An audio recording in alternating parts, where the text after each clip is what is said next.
एक, स्वतंत्रता की पूर्व संध्या पर भारतीय अर्थव्यवस्था। इस अध्याय को पढ़ने के बाद आप स्वतंत्रता प्राप्ति के समय वर्ष 1947 में भारत की अर्थव्यवस्था की दशा के बारे में जानेंगे।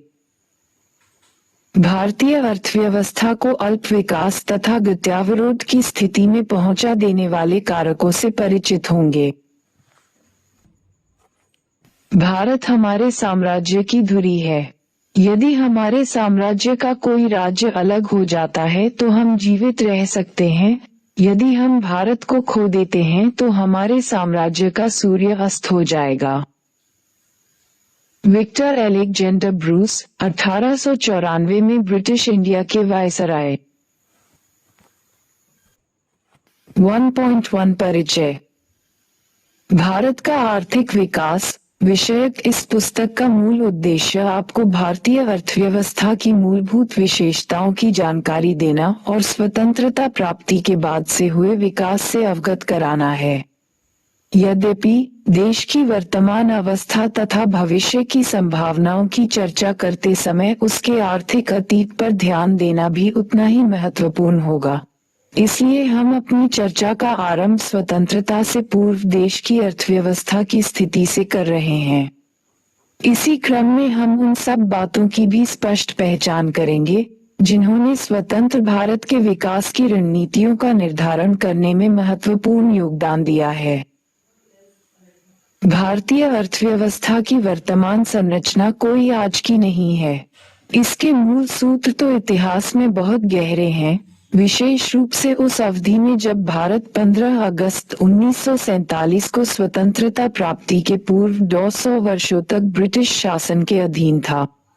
भारत में ब्रिटिश औपनिवेशिक शासन का मुख्य उद्देश्य इंग्लैंड में तेजी से विकसित हो रहे औद्योगिक आधार के लिए भारतीय अर्थव्यवस्था को केवल एक कच्चा माल प्रदायक तक ही सीमित रखना था। उस शासन की अधीनता के शोषक स्वरूप को समझे बिना स्वतंत्रता के बाद के पिछले 7 दशकों में भारत में हुए विकास का सही मूल्यांकन कर पाना संभव नहीं।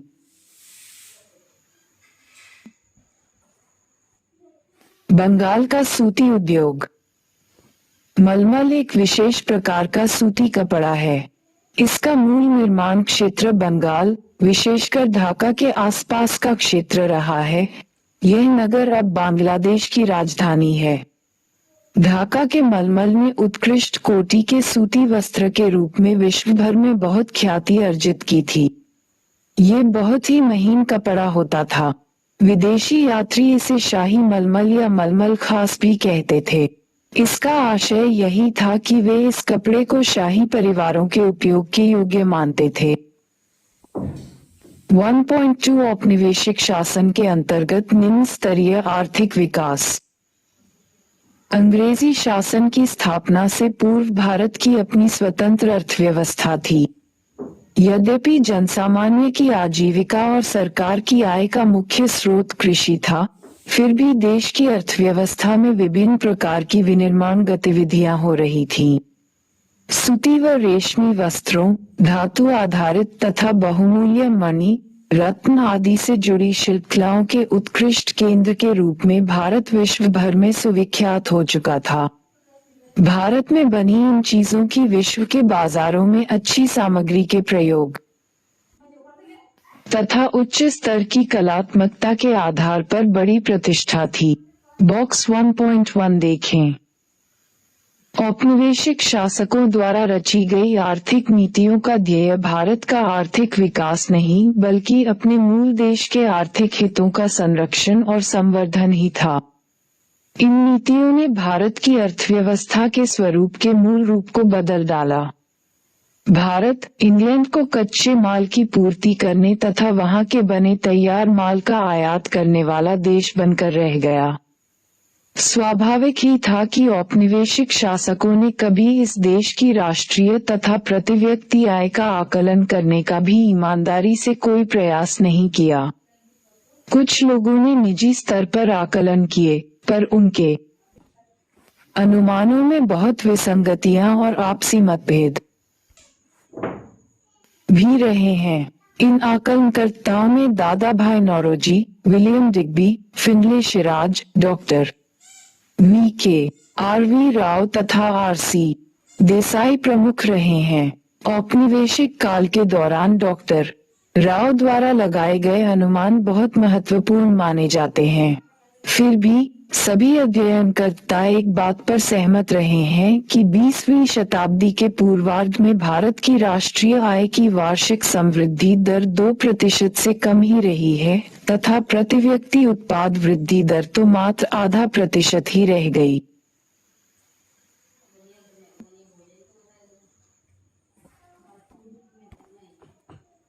बॉक्स 1.2 पूर्व ब्रिटिश काल में कृषि।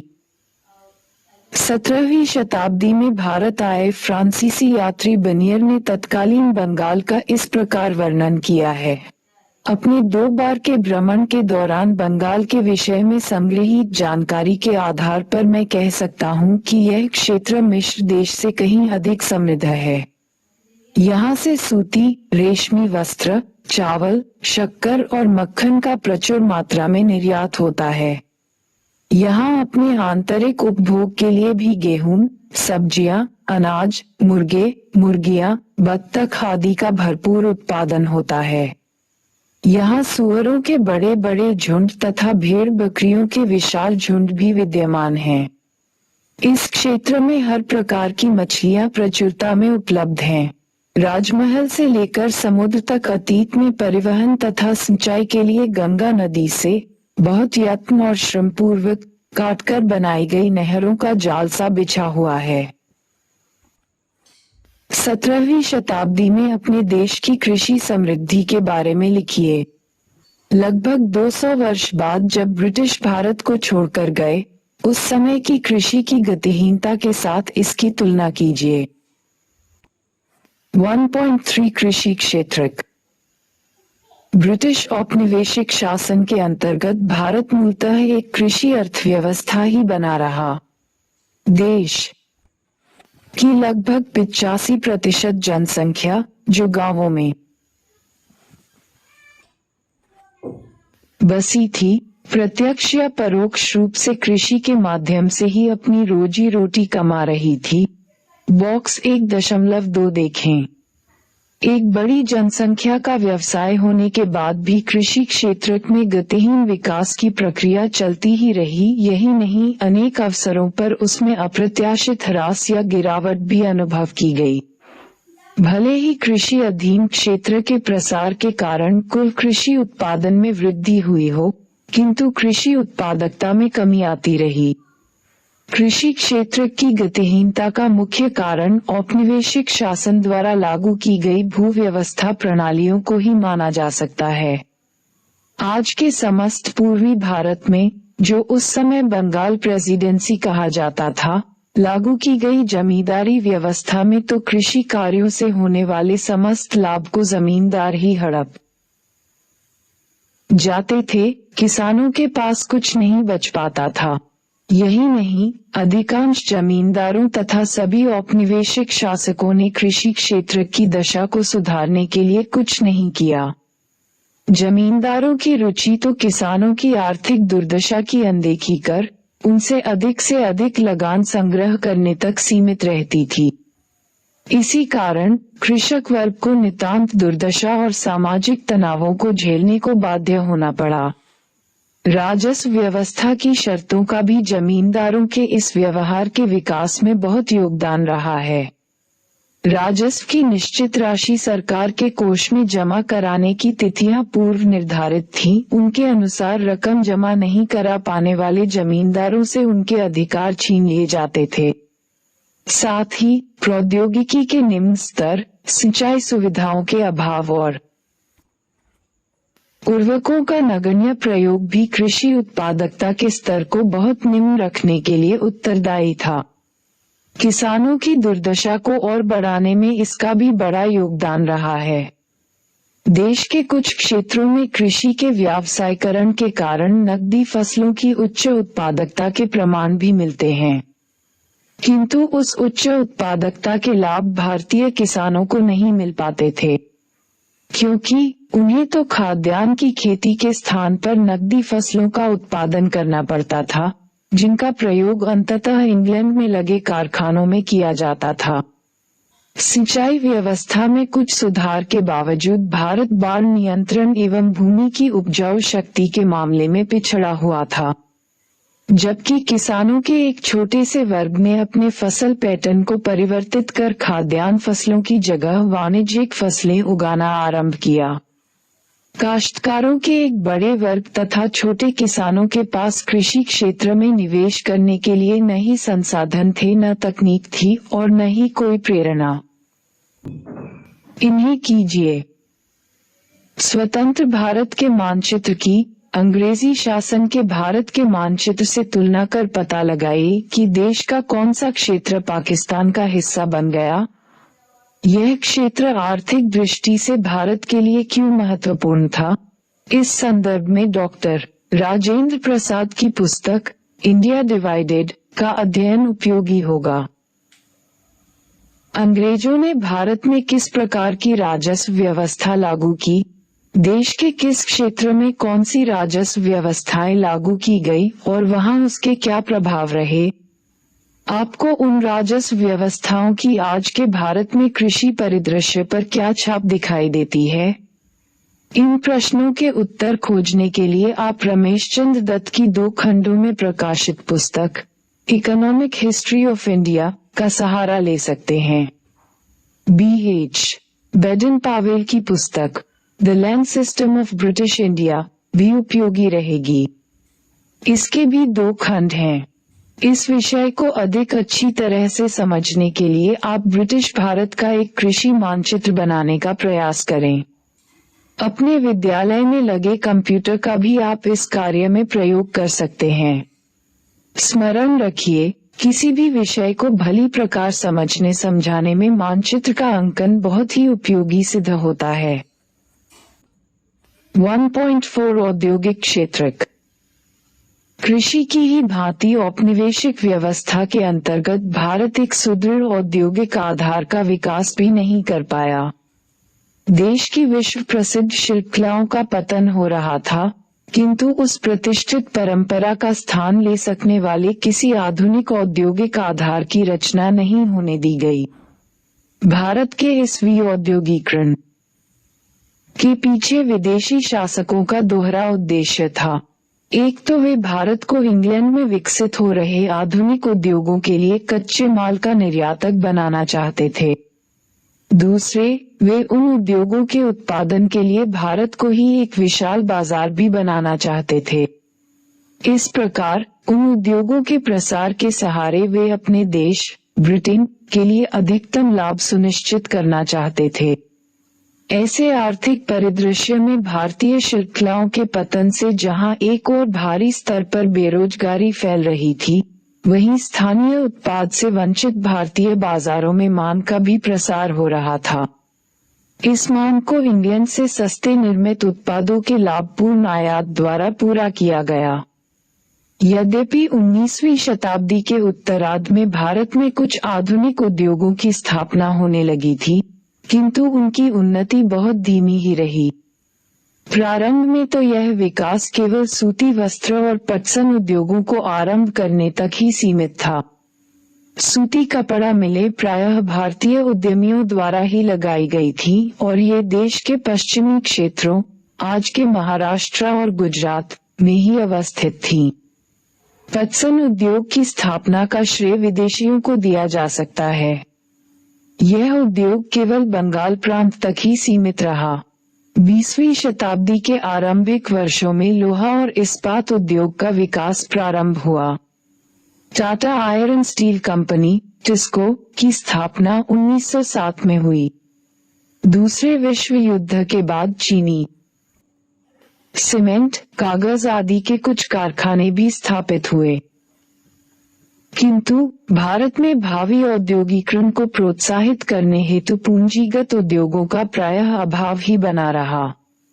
पूंजीगत उद्योग वे उद्योग होते हैं जो तत्कालिक उपभोग में काम आने वाली वस्तुओं के उत्पादन के लिए मशीनों और कलपुर्जों का निर्माण करते हैं। यत्र तत्र कुछ कारखानों की स्थापना से देश की पारंपरिक शिल्पकला आधारित निर्माणशालाओं के पतन की भरपाई नहीं हो पाए। यही नहीं, नव औद्योगिक क्षेत्र की समृद्धि दर बहुत ही कम थी और सकल घरेलू देशीय उत्पाद या सकल वर्धित मूल्य में इसका योगदान भी बहुत कम रहा। इस नए उत्पादन क्षेत्र की एक अन्य महत्वपूर्ण कमी यह थी कि इसमें सार्वजनिक क्षेत्र का कार्यक्षेत्र भी बहुत कम रहा। वास्तव में ये क्षेत्र प्रायः रेलों, विद्युत उत्पादन, संचार, बंदरगाहों और कुछ विभागीय उपक्रमों तक ही सीमित थे। इन्हें कीजिए। एक तालिका बनाकर दर्शाएं कि भारत में अन्य आधुनिक उद्योग सबसे पहले कहां और कब स्थापित हुआ था। क्या आप ये जानते हैं कि किसी आधुनिक उद्योग की स्थापना के लिए आधारभूत आवश्यकताएं क्या होती हैं? उदाहरण के लिए, Tata iron and steel company की स्थापना जमशेदपुर में ही क्यों की गई? यह अब झारखंड राज्य में है। आज भारत में कितने लौह और इस्पात कारखाने हैं? क्या ये लौह और इस्पात कारखाने विश्व के श्रेष्ठ संयंत्रों में गिने जाते हैं? क्या इन कारखानों की पुनर्रचना और तकनीकी उन्नयन की आवश्यकता है? यदि हाँ, तो ये कार्य किस प्रकार हो सकेगा?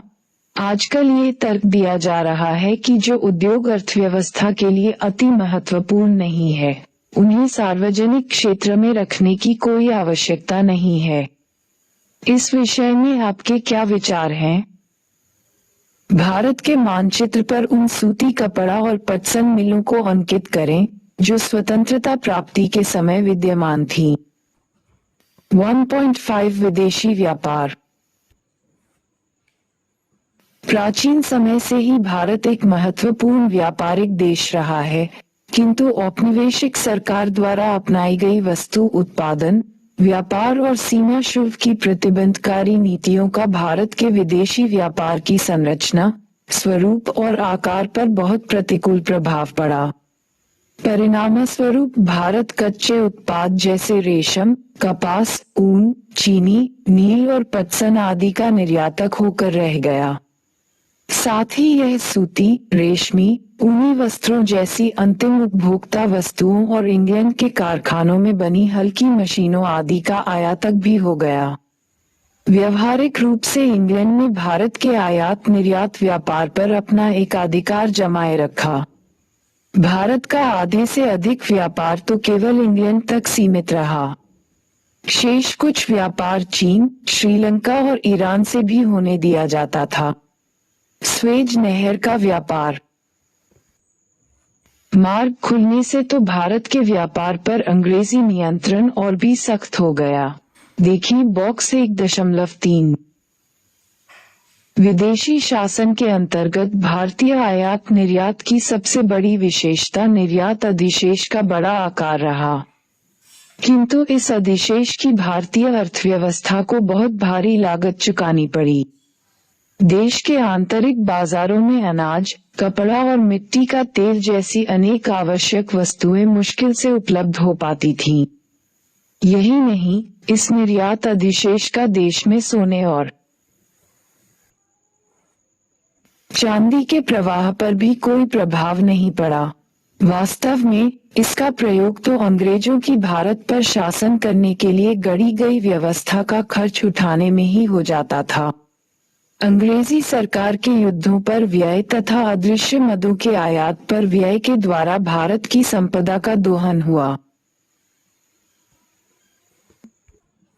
इन्हें कीजिए। ब्रिटिश काल की उन वस्तुओं की सूची तैयार करें जिनका भारत से निर्यात और आयात होता था। भारत सरकार के वित्त मंत्रालय द्वारा प्रकाशित विभिन्न वर्षों के आर्थिक सर्वेक्षण से भारत के आयात और निर्यात से संबंधित विभिन्न वस्तुओं की सूचना एकत्रित करें। इन आयातों और निर्यातों की तुलना स्वतंत्रता पूर्व अवधि से करें। उन सभी प्रमुख पत्तनों के नाम भी लिखें जो अब भारत के अधिकांश विदेशी व्यापार को संभालते हैं।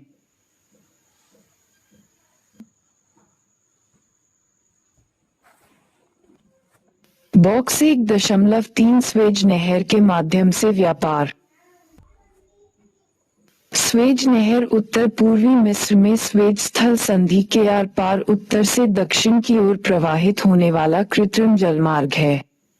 ये भूमध्य सागर की मिस्र पत्तन पोर्ट सईद को लाल सागर की एक प्रशाखा स्वेज की खाड़ी से जोड़ता है। इस नहर से अमेरिका और यूरोप से आने वाले जलयानों को दक्षिण एशिया, पूर्वी अफ्रीका तथा प्रशांत महासागर तटवर्ती देशों के लिए एक छोटा और सीधा जलमार्ग सुलभ हो गया है। अब उन्हें अफ्रीका के दक्षिणी छोर की परिक्रमा नहीं करनी पड़ती। स्वेज नहर आज आर्थिक और सामरिक दृष्टि से विश्व का सबसे महत्वपूर्ण जलमार्ग है। वर्ष 1869 में इसके खुल जाने से परिवहन लागतें बहुत कम हो गईं और भारतीय बाजार तक पहुंचना सुगम हो गया। 1.6 जनांकिकीय परिस्थिति। ब्रिटिश भारत की जनसंख्या के विस्तृत ब्यौरे सबसे पहले 1881 की जनगणना के तहत एकत्रित किए गए। यद्यपि इसकी कुछ सीमाएं थीं, फिर भी इसमें भारत की जनसंख्या समृद्धि की विषमता बहुत स्पष्ट थी। बाद में प्रत्येक 10 वर्ष बाद जनगणना होती रही। वर्ष 1921 के पूर्व का भारत जनांकिकीय संक्रमण के प्रथम सोपान में था। द्वितीय सोपान का आरंभ 1921 के बाद माना जाता है, किंतु उस समय तक न तो भारत की जनसंख्या बहुत विशाल थी और न ही उसकी समृद्धि दर बहुत अधिक थी। सामाजिक विकास के विभिन्न सूचक भी बहुत उत्साहवर्धक नहीं थे। कुल मिलाकर साक्षरता दर तो 16% से भी कम ही थी। इसमें महिला साक्षरता दर नगण्य केवल 7% आंकी गई थी। जन स्वास्थ्य सेवाएं तो अधिकांश को सुलभ ही नहीं थीं। जहां ये सुविधाएं उपलब्ध थीं भी, वहां नितांत ही अपर्याप्त थीं। परिणामस्वरूप जल और वायु के सहारे फैलने वाले संक्रमण रोगों का प्रकोप था। उनसे व्यापक जनहानि होना एक आम बात थी। कोई आश्चर्य नहीं कि उस समय सकल मृत्यु दर बहुत ऊंची थी। विशेष रूप से शिशु मृत्यु दर अधिक चौंकाने वाली थी। आज भले ही हमारे देश में शिशु मृत्यु दर 33 प्रति हजार हो गई है, पर उस समय तो ये दर 218 प्रति हजार थी। जीवन प्रत्याशा स्तर भी आज के 69 वर्ष की तुलना में केवल 32 वर्ष ही था। विश्वस्त आंकड़ों के अभाव में ये कह पाना कठिन है कि उस समय गरीबी का प्रसार कितना था। इसमें कोई संदेह नहीं है कि औपनिवेशिक शासन के दौरान भारत में अत्यधिक गरीबी व्याप्त थी। परिणामस्वरूप भारत की जनसंख्या की दशा और भी बदतर हो गई। इन्हीं कीजिए। ग्रेटर देन क्या आप स्वतंत्रता पूर्व भारत में बारंबार अकाल पड़ने का कारण बता सकते हैं? इस विषय में नोबेल पुरस्कार से सम्मानित अर्थशास्त्री अमर्त्य सेन की पुस्तक गरीबी और अकाल बहुत उपयोगी होगी। ग्रेटर देन स्वतंत्रता के समय भारत की जनसंख्या के व्यावसायिक विभाजन का पाई चार्ट बनाइए। 1.7 व्यावसायिक संरचना। औपनिवेशिक काल में विभिन्न औद्योगिक क्षेत्रकों में लगे कार्यशील श्रमिकों के आनुपातिक विभाजन में कोई परिवर्तन नहीं आया। कृषि सबसे बड़ा व्यवसाय था, जिसमें 70-75% जनसंख्या लगी थी। विनिर्माण तथा सेवा क्षेत्रकों में क्रमशः 10% तथा 15-20% जन समुदाय को रोजगार मिल पा रहा था। क्षेत्रीय विषमताओं में वृद्धि एक बड़ी विलक्षणता रही। उस समय की मद्रास प्रेसिडेंसी, आज के तमिलनाडु, आंध्र, कर्नाटक और केरल प्रांतों के क्षेत्रों, मुंबई और बंगाल के कुछ क्षेत्रों में कार्यबल की कृषि क्षेत्र पर निर्भरता में कमी आ रही थी।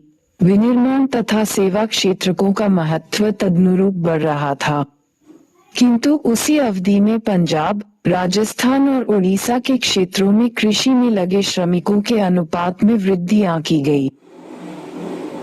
1.8 आधारिक संरचना। औपनिवेशिक शासन के अंतर्गत देश में रेलों, पत्तनों, जल परिवहन व डाक तार आदि का विकास हुआ। इसका ध्येय जनसामान्य को अधिक सुविधाएं प्रदान करना नहीं था। ये कार्य तो औपनिवेशिक हित साधन के ध्येय से किए गए थे। अंग्रेजी शासन से पहले बनी सड़कें आधुनिक यातायात साधनों के लिए उपयुक्त नहीं थीं।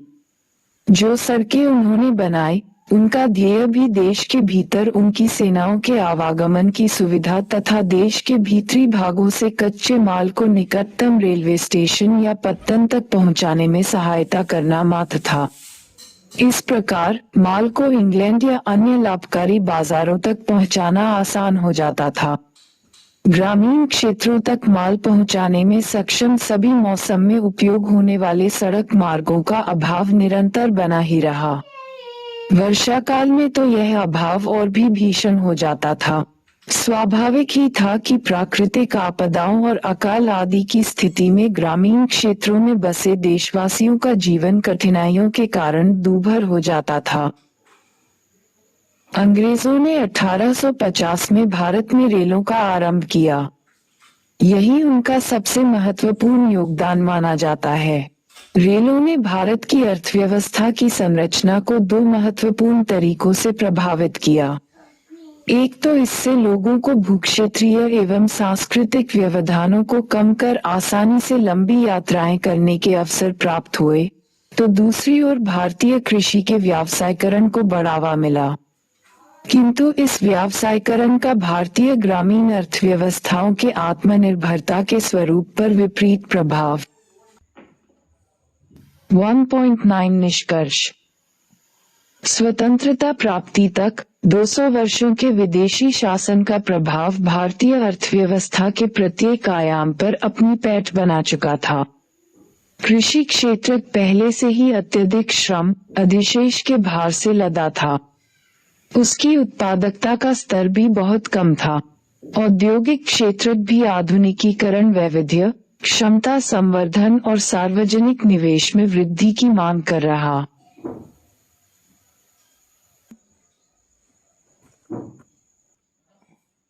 था। विदेशी व्यापार तो केवल इंग्लैंड की औद्योगिक क्रांति को पोषित कर रहा था। प्रसिद्ध रेलवे नेटवर्क सहित सभी आधारिक संरचनाओं में उन्नयन, प्रसार तथा जनोन्मुखी विकास की आवश्यकता थी। व्यापक गरीबी और बेरोजगारी भी सार्वजनिक आर्थिक नीतियों को जनकल्याणोन्मुखी बनाने का आग्रह कर रही थी। संक्षेप में, देश में सामाजिक और आर्थिक चुनौतियां बहुत अधिक थीं। अभी भी कुछ क्षेत्रों में ये धारणा व्याप्त है कि ब्रिटिश शासन भारत के लिए लाभकारी ही था। इस धारणा के बारे में जानकारियों पर आधारित चर्चा की आवश्यकता है। आपका इस धारणा के प्रति क्या दृष्टिकोण होगा? अपनी कक्षा में इस विषय पर चर्चा आयोजित करें। क्या अंग्रेजी शासन भारत के लिए अच्छा था? पुनरावर्तन। ग्रेटर देन स्वतंत्रता के बाद की आर्थिक विकास की उपलब्धियों को सही रूप में समझ पाने के लिए स्वतंत्रता पूर्व की अर्थव्यवस्था की सही जानकारी की आवश्यकता है। ग्रेटर देन औपनिवेशिक शासकों की आर्थिक नीतियां शासित देश और वहां के लोगों के आर्थिक विकास से प्रेरित नहीं थी। उनका ध्येय तो इंग्लैंड के आर्थिक हितों का संरक्षण और संवर्धन था। ग्रेटर देन भले ही भारत की जनसंख्या का बहुत बड़ा भाग कृषि से ही अपनी आजीविका पाता था, किंतु कृषि क्षेत्र गतिहीन ही रहा, इसमें ह्रास के ही प्रमाण मिले हैं। ग्रेटर देन भारत की अंग्रेजी सरकार द्वारा अपनाई गई नीतियों के कारण भारत के विश्व प्रसिद्ध हस्तकला उद्योगों का पतन होता रहा और उनके स्थान पर किसी आधुनिक औद्योगिक आधार की रचना नहीं हो पाई। ग्रेटर देन पर्याप्त सार्वजनिक स्वास्थ्य सेवाओं का अभाव, बार बार प्राकृतिक आपदाओं और अकाल ने जनसामान्य को बहुत ही निर्धन बना डाला और इसके कारण उच्च मृत्यु दर का सामना करना पड़ा। ग्रेटर देन यद्यपि अपने औपनिवेशिक हितों से प्रेरित होकर विदेशी शासकों ने आधारिक संरचना सुविधाओं को सुधारने के प्रयास किए थे, परंतु इन प्रयासों में उनका निहित स्वार्थ था। यद्यपि स्वतंत्र भारत की सरकार ने योजनाओं के द्वारा यह आधार बनाया। अभ्यास। 1. भारत में औपनिवेशिक शासन की आर्थिक नीतियों का केंद्र बिंदु क्या था? उन नीतियों के क्या प्रभाव हुए? 2. औपनिवेशिक काल में भारत की राष्ट्रीय आय का आकलन करने वाले प्रमुख अर्थशास्त्रियों के नाम बताइए। 3. औपनिवेशिक शासनकाल में कृषि की गतिहीनता के मुख्य कारण क्या थे? 4. स्वतंत्रता के समय देश में कार्य कर रहे कुछ आधुनिक उद्योगों के नाम बताइए। 5. स्वतंत्रता पूर्व अंग्रेजों द्वारा भारत के व्यवस्थित हुई औद्योगिकरण के दोहरे ध्येय क्या थे? 6. अंग्रेजी शासन के दौरान भारत के परंपरागत हस्तकला उद्योगों का विनाश हुआ। क्या आप इस विचार से सहमत हैं? अपने उत्तर के पक्ष में कारण बताइए। 7. भारत में आधारिक संरचना विकास की नीतियों से अंग्रेज अपने क्या उद्देश्य पूरा करना चाहते थे? 8. ब्रिटिश औपनिवेशिक प्रशासन द्वारा अपनाई गई औद्योगिक नीतियों की कमियों की आलोचनात्मक विवेचना करें। 9. औपनिवेशिक काल में भारतीय संपत्ति के निष्कासन से आप क्या समझते हैं? 10. जनांकीय संक्रमण के प्रथम से द्वितीय सोपान की ओर संक्रमण का विभाजन वर्ष कौन सा माना जाता है? 11. औपनिवेशिक काल में भारत की जनांकीय स्थिति का एक संख्यात्मक चित्रण प्रस्तुत करें। 12. स्वतंत्रता पूर्व भारत की जनसंख्या की व्यावसायिक संरचना की प्रमुख विशेषताएं समझाइए। 13. स्वतंत्रता के समय भारत के समक्ष उपस्थित प्रमुख आर्थिक चुनौतियों को रेखांकित करें। 14. भारत में प्रथम सरकारी जनगणना किस वर्ष में हुई थी? 15. स्वतंत्रता के समय भारत के विदेशी व्यापार के परिमाण और दिशा की जानकारी दें। 16. क्या अंग्रेजों ने भारत में कुछ सकारात्मक योगदान भी दिया था? विवेचना करें।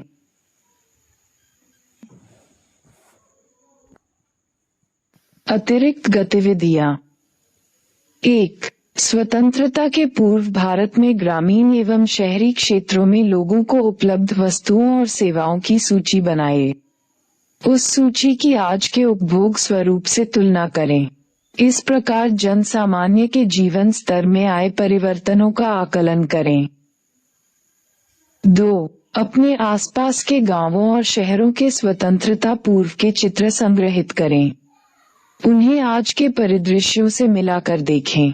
आप उसमें क्या परिवर्तन देखते हैं? क्या इनमें आए परिवर्तन सुखद हैं या दुखद? चर्चा करें। 3. अपने शिक्षक के सहयोग से इस विषय पर परिचर्चा करें। क्या भारत में जमींदारी प्रथा का सचमुच उन्मूलन हो गया है?